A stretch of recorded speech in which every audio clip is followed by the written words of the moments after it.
waxa hadaba aynu ku soo gabagabaynayna in badan ba waxa aynu aragnay kuwa gaaladihi inay ku celceliyaan xuquuqul mar'a bal xaaladeenu waxay ahayd jaahiliyadii waynu soo eegnay islaamkiina waynu aragnaa xuquuqda badan ee islaamku gabadha uu siiyay ba halka inooga muuqatay hadaba dadka maanta in badan ku celcelinaya xurriyatul mar'a iyo xuquuqul mar'a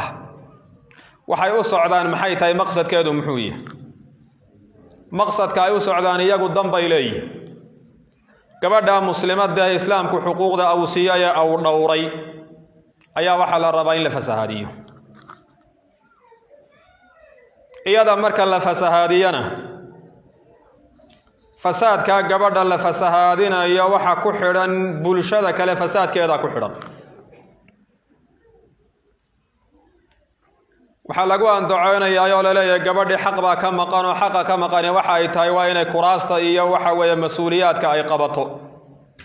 gabadhi waa inay suuqa u baxdo oo waxa weeye ay dhaqaale raadsato islaamku marka horeba gabadha dhaqaale uma diidin inay ganacsan karto laakiin waa inay noqoto wax ku munaasab ah oo rag ayna waxa weeye dhexboodaynin looma diidin gabadha الله سبحانه وتعالى إسلامك وحا ugu waajibiyay islaamka dhexdeeda inuu ninkeedu mas'uul ka noqdo haday guriga aabaheed joogtana inuu aabaheed mas'uul ka noqdo oo la masaarifeeyo maxaba kalifay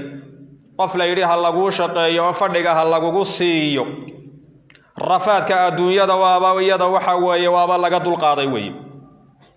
dulqaaday weey fasaadka hadaba iyada ay rabaan inay fasahaadinayaan bulshada dhan ba fasahaadaysa rag marka la dhaxgeeyo waa inay raggaas ku fasahaadaan ويا نبي صلى الله عليه وسلم وحوري ما تركت فتنة أضر على الرجال من النساء كما قال صلى الله عليه وسلم فتن ضمر رك قدرا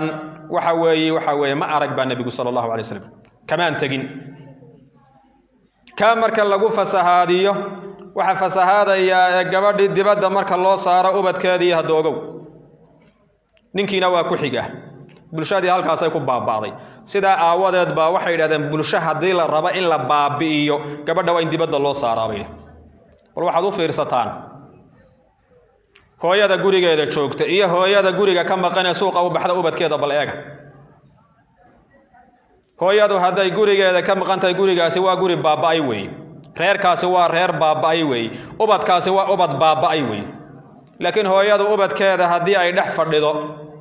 وبا تربيدaysan oo islaamkii ka muuqdo oo nidaamsan oo noloshoodu ay tiirsan tahay bay noqonayaan tala raba taasi ayaa waxa weeye ay tahay kulli waqtiga ayaa inaga dhacay ilaahi subhanahu wa ta'ala ayaynu weydiisanaynaa sida khayr kale inuu ina waafajiyo kelmadeena